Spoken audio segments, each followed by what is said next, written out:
V mojom okolí všetci robia domáci chlieb, no a tak som teraz prvýkrát vyskúšal urobiť svoj domáci chlieb.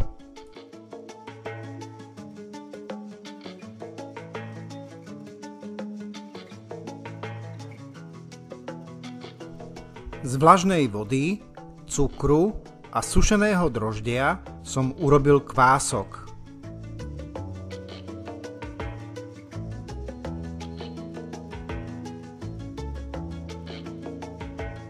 Sušené droždie a cukor som vo vode dôkladne rozmiešal.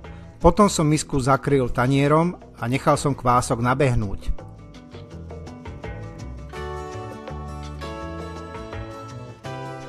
Do misy som navážil pšenično-špaldovú múku,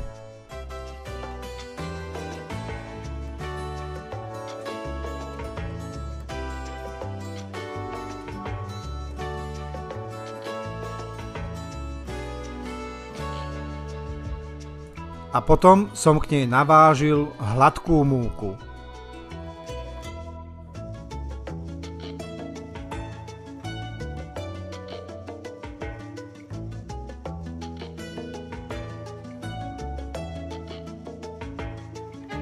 Do múky som pridal soľ,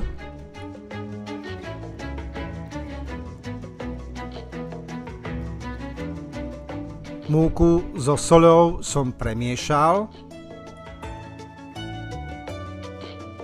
potom som do múky pridal ocot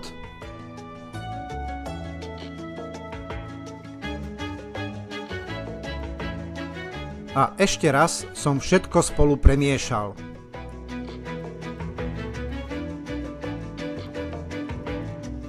Nakoniec som pridal kvások.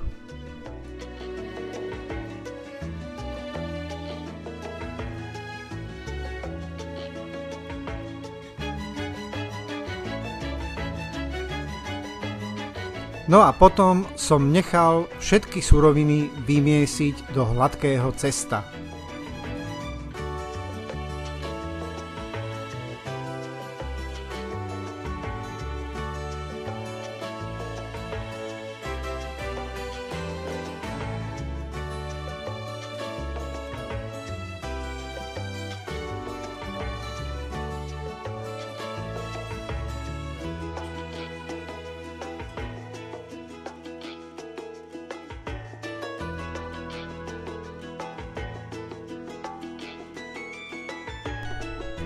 Vymiesené cesto som posypal trochou múky, misu som zakryl útierkou a cesto som nechal v teple kysnúť 1 hodinu.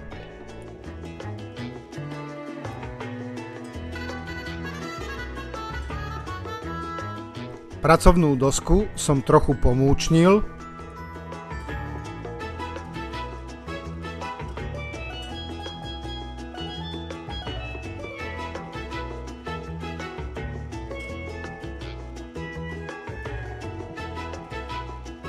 a na pomúčnenú dosku som vyklopil nakysnuté cesto.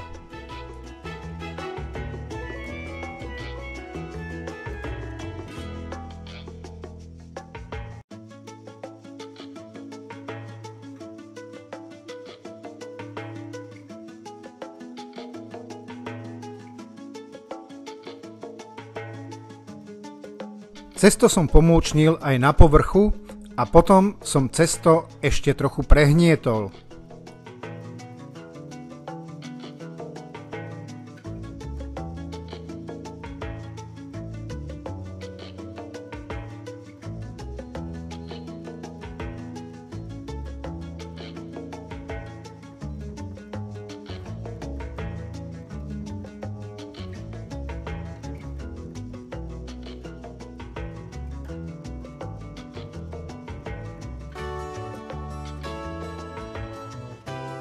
Potom som cesto roztiahol do takej veľkej placky a postupne som ho poprekladal.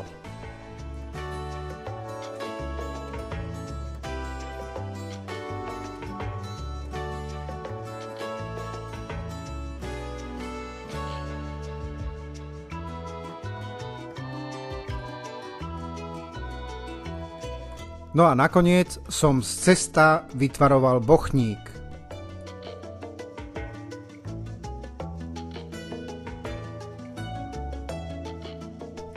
Plech vystlaný papierom na pečenie som posypal trochou múky.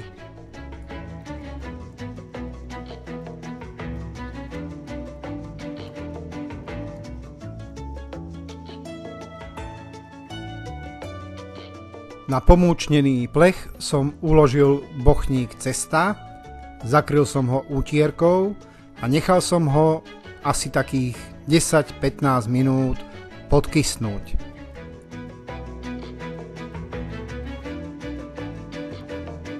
Rúru som nechal rozohriať na 210 stupňov a do nej som vložil menší hrniec s horúcou vodou. Keď bola rúra rozohriatá, vložil som do nej plech a piekol som ho najprv 15 minút. Potom som teplotu stiahol na 180 stupňov a chlieb som piekol ďalších 25 minút.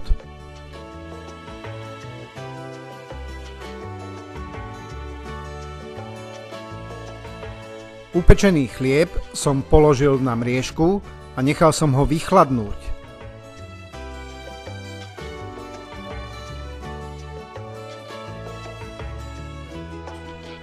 Chlieb má krásnu chrumkavú kôrku a je naozaj mäkučký. No, idem z neho kúsok odrezať, aby som zistil, či sa podaril.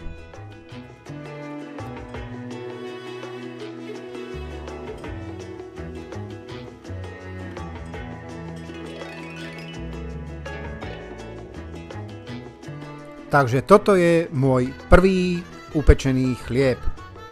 Ak ho vyskúšate urobiť, dajte mi vedieť, ako sa vám podaril. No a nakoniec, ako vždy, vám zaželám dobrú chuť.